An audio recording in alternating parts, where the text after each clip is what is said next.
Idol, ano naman yung mga food hacks para hindi tumaba? Pagkakain tayo, unahin natin ng protein. Dahil ang protein, satiating, nakakabusog.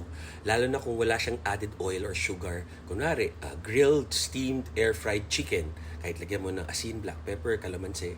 Pag kinain mo yung busog ka na. Hindi ka na magsha-sugar cravings, tapos hindi mo na kayang kumain. Tapos may protein ka na, builds and repairs muscle. At hindi siya magiging fat. Sobrang complicated para ang protein maging fat. Idol, gaano katagal sa gym?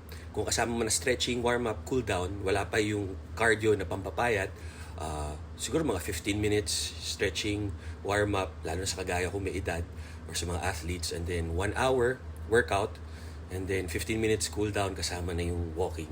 And then ilan sets? 3 sets pag malaki yung muscle group, 3 to 4, and then 10 to 15 reps, and then pag maliit na muscle group, 2 exercises, 3 sets of 15. Yun. Hope this helps. God bless. Stay safe and happy.